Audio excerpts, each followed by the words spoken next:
What is up, family, fight friends, and anybody watching who even kind of gives a shit? This is my vlog for our channel, Swang and Bang Radio. If you haven't yet, please like and subscribe. And if you're looking for some funny, wholesome, positive content to watch, also check out my personal channel, just named Caleb Frazier. My name, C-A-L-E-B, last name F-R-A-Z-I-E-R. So guys, huge fight news dropped. It was early this morning, very exciting. I was texting all of my friends. We've seen this fight right here. Right here, coming. Okay, both parties essentially have been agreed for a while. Dustin started at a UFC event. He was, there was that altercation between him and Chandler. They were yelling at each other. Dustin also, he's itching to fight. He's itching to get back in there after his title loss in December. And Chandler said that it was in an interview that was most likely looking like Poirier next.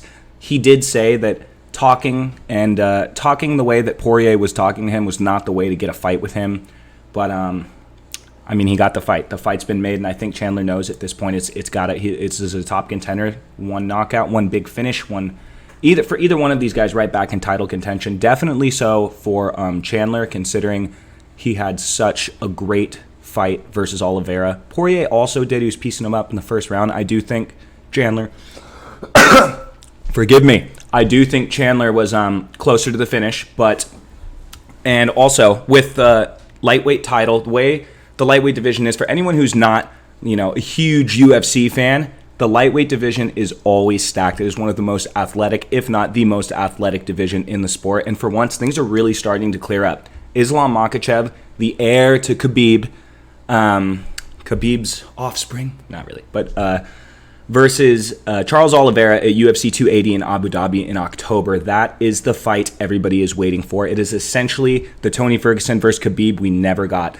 The good, striking, sly jiu-jitsu guy versus a dominant Dagestani wrestler.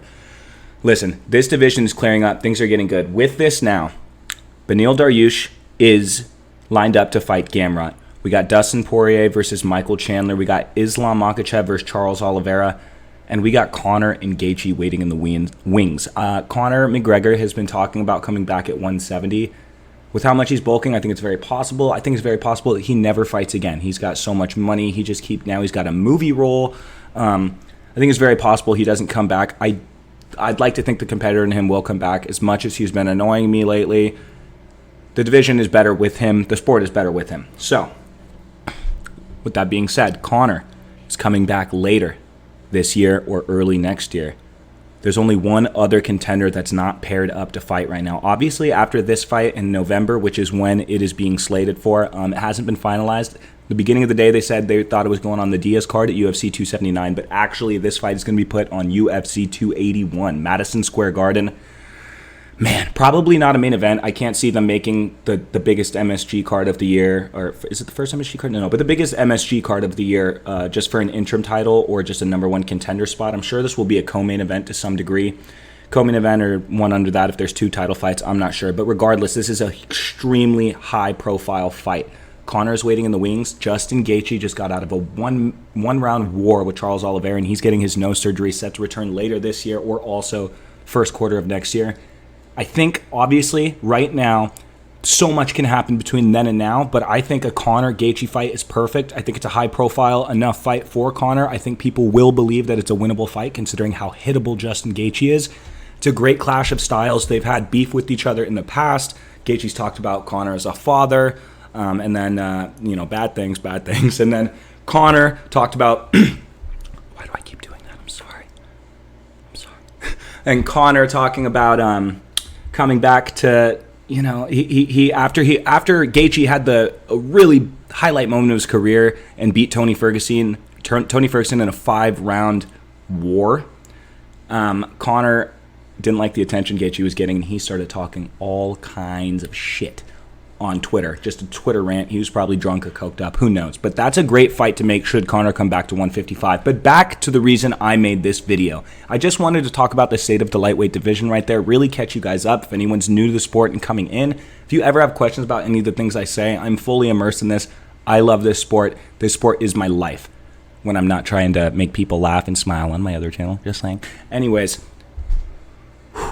Dustin Poirier, Michael Chandler. This is a humongously high-profile fight. Such a fun clash of styles. The southpaw, Dustin Poirier, power, volume. And then Michael Chandler, as we all know, that missile of a right hand that and I guess now a right foot. He just had the knockout of the year versus Tony Ferguson a few months ago. I like that he's staying active. That makes me feel as though he's going to come into this fight really well prepared. You guys hear who's doing that? I'm home alone. Is there a ghost? No, I hope not. Anyways, Mike Chandler, also the wrestling, all-American wrestler. This guy's an absolute stud. I really hope. I know. You guys are going to actually hear my take and me and David's take. Who David can't be here today. He's not feeling well, so keep him in your prayers for a quick recovery. David, we miss you, baby boy. Feel better. But Mike Chandler versus Dustin Poirier. I hope this is a 5-round fight. I don't want it to be for an interim belt, but it doesn't have to be. I'm sorry, but if Nate Diaz, you can just make a 5-round fight for him that's not a main event and not a title fight like they had against Leon Edwards, then you can make this a 5-round fight. Let's see Dustin Poirier versus Mike Chandler be a 5-round fight. Let's really see who the better man is, better champion. They're both champions in their own regard. Dustin has been an interim champion. Mike Chandler has been a many-time Bellator champion. So this fight is just such a fun clash of styles, such a fun clash of personalities. It's very hard for me to make a prediction because I genuinely love both of these fighters. I've always been a huge fan of Dustin Poirier, although I'm going to have to... My brain's telling me Poirier. My heart is telling me Chandler. Obviously, there's going to be a whole comprehensive breakdown podcast we make before this card, and there's going to be so much stuff between that here now and November. Things could change. Someone could get injured. Something can happen in someone's life, and intangibly and mentally, he could not be in the right state of mind to fight and not show up that night. So much there is to change. As of right now, my brain is telling me Dustin Poirier by TKO because of the volume and his southpaw stance. Mike Chandler, as we saw, ate a big check hook from Charles Oliveira and a lot of big check hooks from Justin Gaethje. He has a tell where sometimes he drops his right hand, and let's just hope he's working on that. I'm sure he is. He's a great man. He's a very hard worker. Dustin Poirier has got a mean left hook, and not to mention that, he does switch stances. He will stand orthodox and use his power left. He'll step over. He's got some very, very good boxing and good footwork.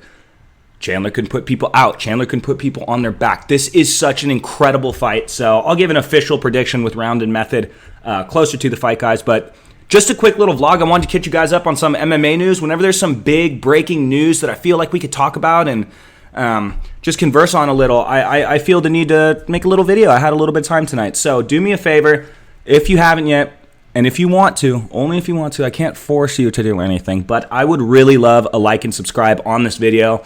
The more love you guys give me, the more content I'm going to keep giving you. And even if you don't agree with a single thing I said in this video, guys, that is the beauty of free speech and America and YouTubing. I want you to go in that comment section. Tell me why you disagree. Tell me why you agree. Tell me what's next for both fighters after this. Tell me what's next for the loser of this fight, winner of this fight. Tell me the round and method you see it going. Tell me what you think's next for Conor. Tell me about the state of the lightweight division. Talk about a different division. I don't care. Let's just talk about this. I love UFC. Guys, thank you for watching this video. If you haven't yet, go ahead and check out my personal channel as well. Like I said in the beginning of the video, Caleb Frazier, I'm making all sorts of content. We're doing music reviews. I'm going to make movie reviews. We taught you guys how to make a delicious steak the other night. It was really funny. My boys came over, and we're just having a blast with all this content. So, yeah, give it a check out. Oh, I'm going to go review the new Wonder Woman ride. Yes, going to review the new Wonder Woman ride at Six Flags Magic Mountain. This Saturday. Video will probably be coming up Sunday morning, and me and David's next podcast of Unpacking UFC 277 is coming out in the next day or two. You don't want to miss it, guys. We go in on technique, intangibles, what's next for the organization, what's next for the fighters. Sorry, I'm talking so fast. I've reminded everybody in every video, but I do have ADHD. All right, guys, thanks for listening to my vlog. I really appreciate your time if you made it to this point in the video. As always, stay blessed.